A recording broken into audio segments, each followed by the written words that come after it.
La arquitectura y el urbanismo reflejan y condicionan la historia de los pueblos. Lo vemos hoy en dos de nuestros reportajes. La Aljafería, actual sede del Parlamento aragonés, es una joya que acumula 10 siglos de poder. Úbeda y Baeza, en Jaén, son dos ejemplos únicos de ciudades renacentistas que sobrevivieron a la explosión del barroco andaluz. En la entrevista, Jorge Reverte nos habla de su trabajo sobre la División Azul, libro en el que ejerce con maestría de auténtico reportero de la historia.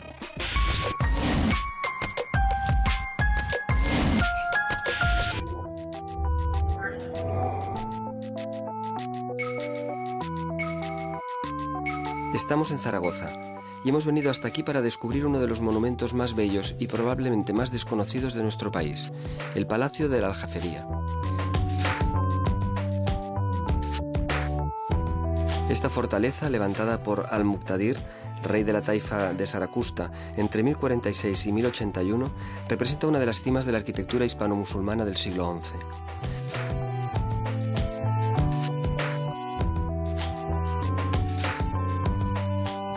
La sobriedad de sus muros esconde un interior tan refinado y sorprendente como los acontecimientos históricos que aquí se han sucedido.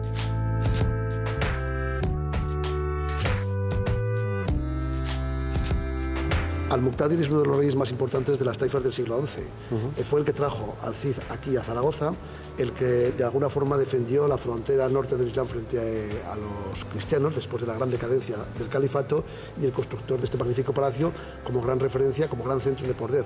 Al-Muqtadir, al fin y al cabo, lo que quiso es hacer en la Aljafería una especie de recuerdo más pequeñito, pero de recuerdo de lo que había sido el gran palacio de Abderramán III en Medina Azahar. Y dices que estuvo el Cid aquí, esto impresiona bastante. El Cid cuando estaba con los árabes. Porque entre el año 1081 y el año 1086 el Cid fue lo que llamaríamos el capitán general de las tropas del reino musulmán, del ejército musulmán de Zaragoza. Estuvo al servicio de Al-Muqtadir, al servicio de su hijo, Al-Mutamin, un matemático extraordinario, uno de los reyes más científicos, más intelectuales de la Edad Media. Escribió varios libros de geometría y de aritmética, y aquí el Cid fue el gran defensor del reino musulmán de Zaragoza frente a los cristianos, frente a los condes de Barcelona, a los reyes de Aragón y a los castellanos. ¿Qué situación ocupa Zaragoza en esa época? En el siglo XI, Zaragoza, después de la descomposición del Califato de Córdoba, es uno de los tres grandes reinos de taifas, junto con Sevilla y con Toledo. Pero el reino de Zaragoza, la taifa de Zaragoza, está en la frontera superior, es el extremo del Islam, es la puerta del Islam y, por tanto, un lugar sagrado para los musulmanes. Hay que tener en cuenta que después de Zaragoza hay territorio enemigo, está el territorio cristiano. La fortaleza del Islam, la puerta del Islam, la frontera del Islam, la muralla del Islam es el reino de Zaragoza. Si cae Zaragoza, ya los cristianos pueden invadir, conquistar el resto del Al-Ándalus. Por tanto, es un lugar fundamental en la defensa del territorio musulmán. Lo primero que nos llama la atención es una pequeña mezquita de planta octogonal, el oratorio privado de los reyes. Su cercanía al Salón del Trono es una muestra del fervor religioso de los soberanos de esta taifa. Su mirab, que señalaba la dirección de la Meca, resume las características artísticas del palacio. La Aljafería es el palacio más importante de los taifas en el siglo XI y, por tanto, aquí se expresa muy bien todo lo que es el esplendor del final del gran arte clásico islámico. Estamos en lo que sería, a efectos comparativos, el barroco de los cristianos en el siglo XVII. Un arte lleno de elementos decorativos, un paroxismo extraordinario en la decoración floral, en la decoración de arcos mistilíneos, arcos cruzados, realmente un barroquismo extraordinario.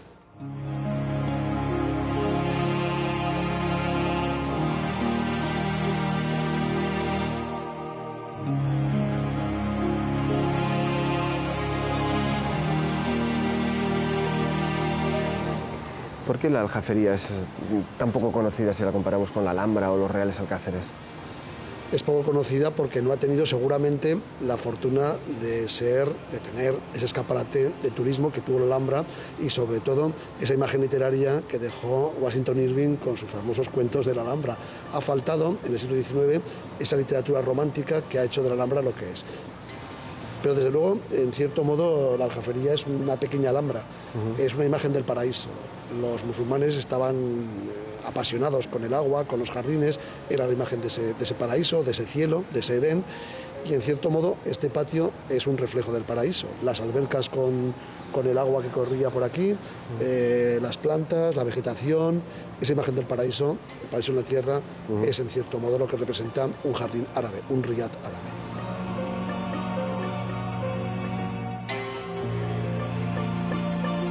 Con la reconquista de la ciudad en 1118 por Alfonso I el Batallador, se iniciaba la andadura cristiana de la Aljafería. El palacio pasó a ser la residencia de los monarcas aragoneses, quienes decidieron adaptar y reacondicionar su interior. Es en este periodo, entre los siglos XII y XIV, cuando emerge con fuerza el arte mudéjar aragonés.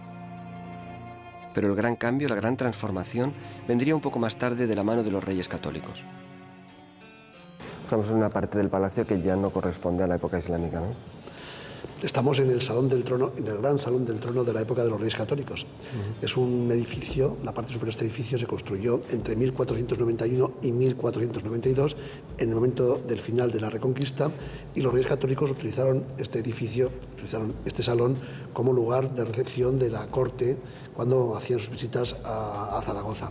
Es un lugar construido sobre el palacio musulmán, ese símbolo de poder cristiano que aprisiona, que aplasta al poder islámico y que reúne pues, todas las características del arte del Renacimiento español. Esa galería de la parte superior es, por ejemplo, un lugar donde se ubicaban los músicos para amenizar las veladas de los reyes en esta recepción de corte que hacían aquí en Zaragoza. Háblanos un poco de las vicisitudes del palacio. Sé que por aquí estuvo la Inquisición, luego durante las guerras napoleónicas también tuvo un papel y luego durante la Guerra Civil, ¿no? El último rey de España que utilizó este palacio como tal fue prácticamente Carlos V. Ya en la época de Felipe II, en los Austrias posteriores y en los Borbones fue cárcel de la Inquisición. Buena parte del edificio se utilizó para ubicar a los presos que eran condenados por la Inquisición. De hecho, en el Torreón del Trovador, en algunas dependencias, hay todavía graffiti de los presos que mataban sus horas pues dibujando o realizando algunas inscripciones en las paredes de las celdas. Ya en el siglo XIX se convirtió en cuartel, un cuartel de la época de Isabel II, y fue cuartel hasta 1970 en concreto. Una vez que se abandonó el cuartel, hubo una operación en el Ayuntamiento de Zaragoza y se empezó a recuperar el palacio, una serie de restauraciones arqueológicas, hasta la ubicación final de las Cortes de Aragón, y ahora pues es la sede del Parlamento Autonómico Aragonés. Decías que en las excavaciones en el patio habían encontrado tumbas de soldados franceses de la Guerra de la Independencia. Sí, este edificio en el siglo XIX era un cuartel, era una zona de militares, por tanto un punto importante para la defensa de la ciudad, y en la Guerra de la Independencia hubo una batalla muy importante, la Batalla de las Heras, aquí mismo, en el asedio de Zaragoza, en los sitios de Zaragoza. Fruto de esa batalla pues fue evidentemente el hallazgo de una serie de restos de cadáveres de soldados españoles y también de soldados franceses que han aparecido en estas excavaciones con las chapas, las placas, las insignias de sus regimientos. Fueron enterrados en el palacio como producto, como digo, de esta batalla de las Heras tan importante para la conquista de la ciudad por los franceses. ¿Y en la Guerra Civil? La Guerra Civil jugó un papel también, ¿verdad? ¿El palacio? El Palacio de la Aljafería era el arsenal más importante de la plaza de Zaragoza. Y aquí había un depósito importante de fusiles, de cañones, de morteros, y el comandante de la plaza evitó que en el alzamiento del golpe de Estado del año 1936 los rebeldes se hicieron fuertes en el Palacio de la Aljafería, y la CNT, la UGT, que intentó coger las armas, los fusiles que había aquí para la defensa, no pudieron, de tal manera que fue un punto importante para el alzamiento del 18 de julio en Zaragoza.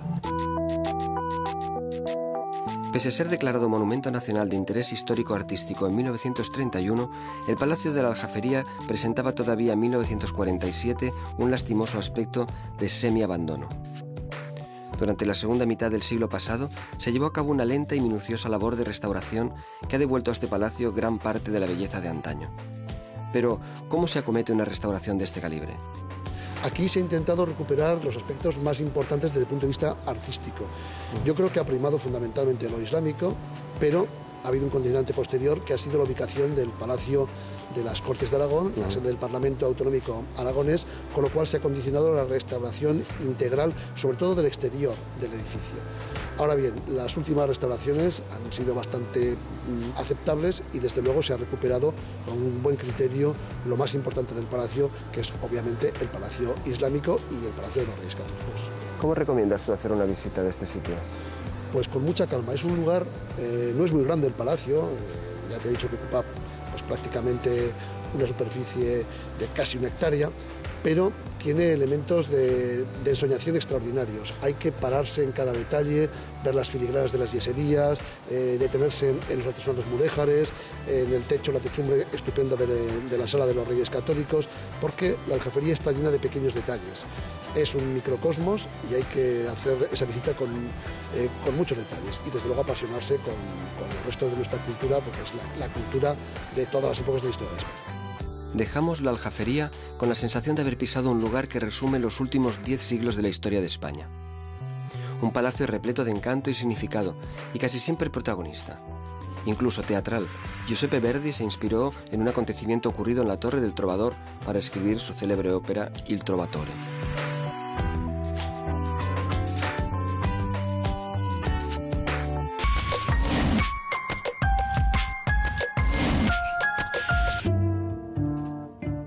Después de Soldado de poca fortuna, que fue el reencuentro emocional de la peripecia vital de su padre, Jorge Reverte cierra su mirada sobre nuestra guerra sumergiéndose en la historia tremenda de la División Azul. Un magnífico ejemplo de periodismo histórico con un puesto de honor asegurado en la historia del periodismo. La División Azul es una historia de perdedores, pero porque pierden en la guerra. Porque ellos van allí dispuestos a ser los grandes vencedores y además con facilidad. Iban allí a Rusia a llegar descamisados y desfilar por Moscú. Al final es una historia de perdedores, pero por culpa de los rusos.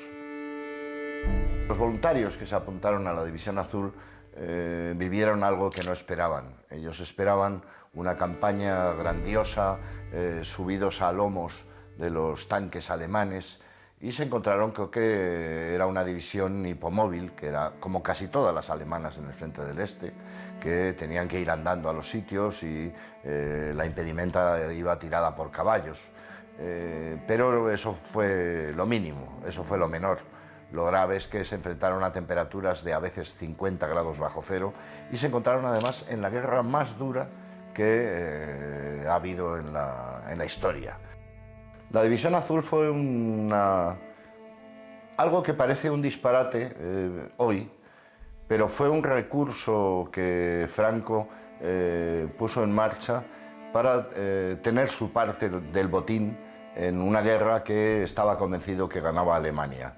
En el momento en que la pone en marcha, Hitler no quiere que España entre en la Segunda Guerra Mundial, porque eso significaría abrir otro frente más, pero sí permite que, y además lo recibe con agrado, que haya un contingente español que luche enrolado dentro de la Wehrmacht, del ejército alemán. En la División Azul se alistó gente muy variopinta. La primera división sobre todo estaba formada por universitarios madrileños del SEU, radicales, casi nazis. A ellos se añadieron pues militares que querían hacer méritos y además que vivían aquello que me definió un militar que había había fiebre en los cuarteles, querían también pelear. Eran falangistas, eran nacionalcatólicos y había tropas que acudían simplemente por encuadramiento, es decir, la tropa especializada no eran voluntarios. La División Azul luchó en dos fases. Primera en el frente del centro, se dirigía hacia Moscú, pero la desviaron, se quedó en Novgorod, allí tuvo una guerra casi todo el rato de posiciones, aunque nada más llegar participó en una ofensiva que resultó muy sangrienta para la División Azul, y posteriormente fue desplazada al frente de Leningrado, a participar en el asedio de Leningrado.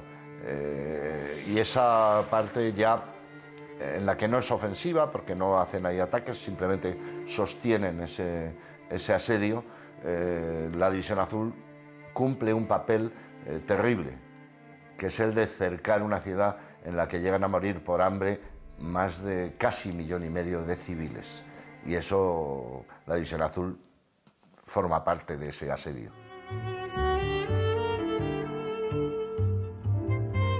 Bueno, Soldado de poca fortuna es un libro que provoco yo, porque mi padre nunca había hablado de la guerra y estaba ya en sus últimos días. Estaba ya muy viejo, no hacía casi nada, y yo le dije, pues mira, ya que no haces nada, ponte a hacer algo, cuéntame de una vez la guerra. y me escribió una larga carta que tenía, pues no sé si 200 folios o algo así al final. No fui capaz de leer el libro, lo abrí 5 años después de su muerte y realmente me impresionó mucho, me impactó. Me impactó emocionalmente y además me impactó porque me pareció que era muy buena narración.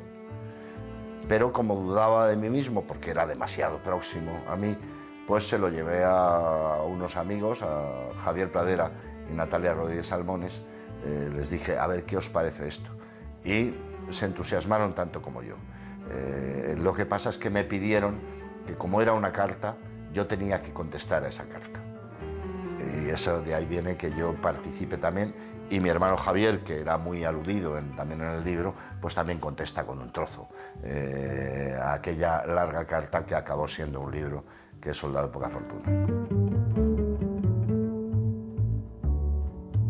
La División Azul, el escribirlo ha sido como todos los libros de historia que he hecho, es para aprender. Yo tenía curiosidad por muchas de las cosas que habían pasado. Aprender, por un lado, de la historia, es decir, ver qué había pasado ahí exactamente, quién lo había movido, y luego, sobre todo, desde el punto de vista de la condición humana, de ver la condición humana. Es decir, seguir a esos tipos, seguir a esos hombres, a esos jóvenes que emprendieron esa aventura descabellada en la que colaboraban en una guerra. Ellos no lo sabían y no lo tenían pensado así, pero al final colaboraron en una guerra criminal. Entonces es ver qué les llevó allí y también ver cómo luego valoraron ellos aquella acción.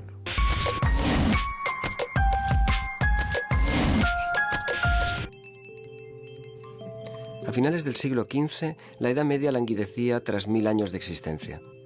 Con la llegada de la nueva centuria, la España de los Reyes Católicos se contagiaba de un nuevo orden cultural proveniente de Italia. Gracias al Renacimiento, no solo la ciencia y el pensamiento se transforman.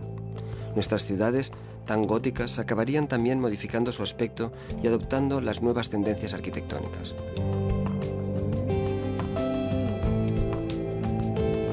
De entre todas ellas resulta imposible no detenerse en Úbeda y Baeza, dos núcleos urbanos jienenses tan impregnados de aire renacentista que ni el paso del tiempo ha podido borrar su impronta.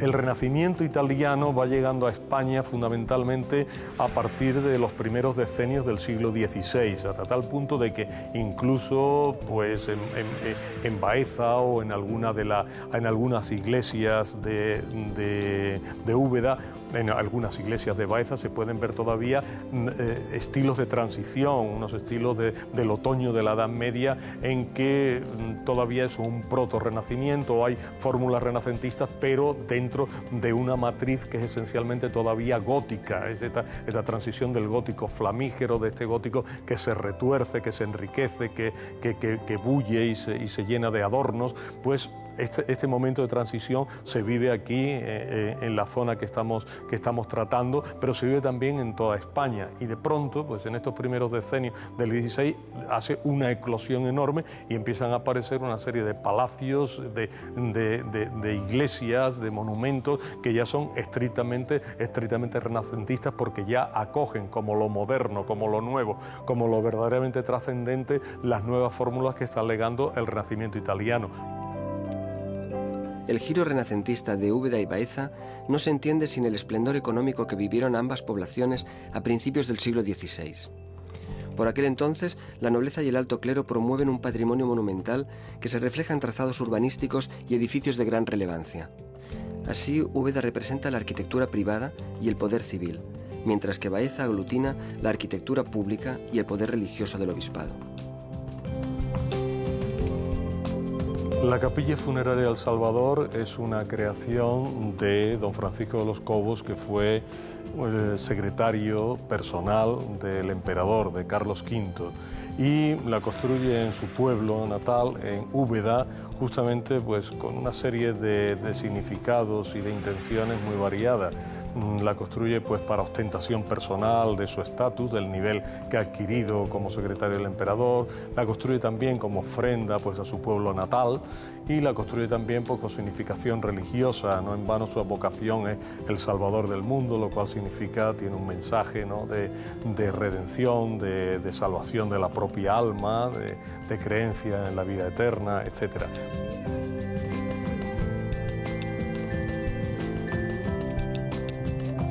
La Casa del Deán se enmarca dentro de esta plaza que tiene una extraordinaria unidad, ya que todo está hecho en la segunda mitad del siglo XVI, todo es de un puro estilo renacentista, líneas muy puras, en donde se combina lo italiano con las interpretaciones castellanas de este italianismo, y el Deán pues es la personalidad encargada, ¿no?, de la custodia, de la supervisión de la capilla funeraria de Francisco de los Cobos, y se hace pues un palacio verdaderamente extraordinario, de unas proporciones que llaman la atención con respecto al templo por su magnificencia, por su amplitud.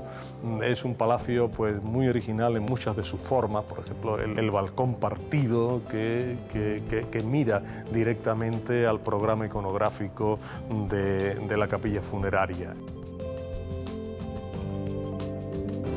El Hospital de Santiago pues también vuelve a tener las mismas características de continuidad con todo lo que hemos visto, ¿no? No quiero dar la impresión de que una sola familia construyó toda Úbeda, pero en este caso también el comitente es Diego de los Cobos, que fue obispo de Jaén y que se preocupó de construir esta inmensa obra asistencial que ha tenido una duración extraordinaria de más de 4 siglos, ejerciendo la misma función.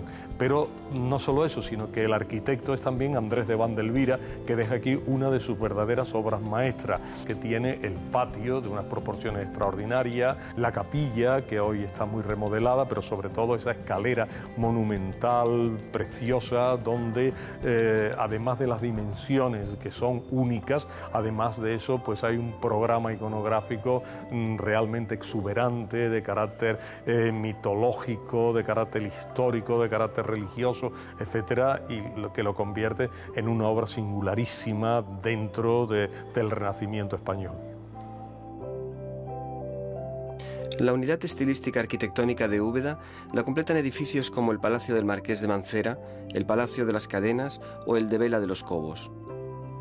Diego de Siloé, Alonso Berruguete o el francés Etienne Jamet fueron algunos de los arquitectos y escultores que diseñaron la transformación de Úbeda y Baeza. Pero de entre todos ellos un nombre destaca, el de Andrés de Vandelvira. Es una figura muy singular, es un hombre, como su apellido ya parece indicar, es un hombre que viene de un lugar que no es España, viene de Flandes, ¿no? Vandelvira, pues el fan del ya indica una procedencia flamenca, viene de los viejos territorios flamencos que en el siglo XVI formaban parte justamente del Imperio Español.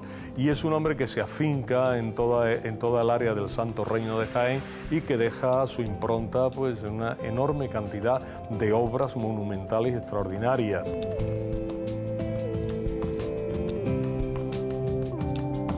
Es un hombre que puede ser calificado como de arquitecto genial, arquitecto prolífico y arquitecto que de alguna forma puso su sello personal y singular dentro del renacimiento del Reino de Jaén.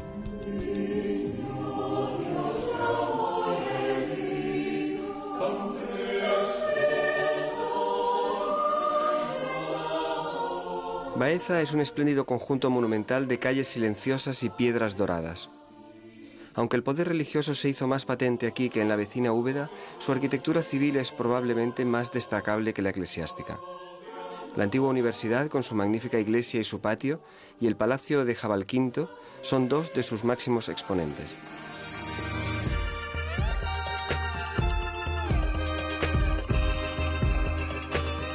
Baeza, además de una ciudad nobiliaria y con un importante patriciado urbano, es también una ciudad de cultura.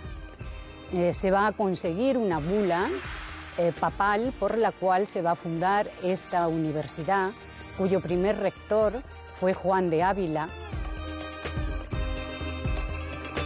Toda universidad va a tener su paraninfo para dictar las clases magistrales desde las cátedras, va a tener su aulario, pero al mismo tiempo toda universidad que se precie va a tener un espacio religioso, una iglesia de amplias proporciones y de gran solera para combinar esta formación intelectual y espiritual del alumnado y del profesorado. Pues el Palacio de Jabalquinto es una joya del gótico tardío, aunque ya en la parte superior, en la solana, tenemos lo que se podría considerar una loggia típicamente italiana, y luego en su interior el patio es totalmente renacentista y su arranque de escalera imperial también lo es, aunque luego la decoración de la escalera sea ya un poco más barroca. Se puede perfectamente también vincular con el área humanística y especialmente con Jorge Manrique, ya que es el suegro de la marquesa de Jabalquinto, casada obviamente con un hijo de Jorge Manrique. Y Jorge Manrique pasó temporadas en este palacio tan maravilloso que podemos ver en ese final, esa transición del gótico al renacimiento. La Catedral de la Natividad de Nuestra Señora, la Fuente de Santa María, la Alhóndiga, donde se realizaban la compraventa de trigo, el Pósito o la antigua cárcel, hoy en día reconvertida en sede del ayuntamiento, son otros testimonios del paso del Renacimiento por esta localidad jienense. Una huella que perduró en el tiempo gracias a la crisis que azotaba la región durante el siglo XVII. Sí, lo que ocurre es que en toda España hay un periodo renacentista que más o menos, para entendernos, ocupa el siglo XVI y luego sustituido por el barroco, que se considera pues un arte de la crisis, un arte del absolutismo del XVII, un arte de la contrarreforma y todo esto. Esto se da en todas partes y también se da en Baeza y en Úbeda. Lo único que ocurre es, uno, que la riqueza renacentista de Úbeda y Baeza es tan grande, es tan inmensa, que ya pone su sello y su signo sobre estas dos ciudades de una forma como no se hace en otras. Y segundo, que la menor capacidad económica, la menor capacidad constructiva, toda una serie de hechos hacen que el siglo XVII no sea un siglo tan brillante en Baeza y en Úbeda como lo había sido el anterior, y por lo tanto eso contribuye a que aquella impronta renacentista se mantenga de una forma mucho más fuerte, mucho más destacada, y eso quizá lo más notable, ¿no? No es que allí no haya monumentos barrocos, pero nunca alcanzan ni la densidad ni la trascendencia del Renacimiento, y eso sella el destino de estas dos ciudades hasta hoy día.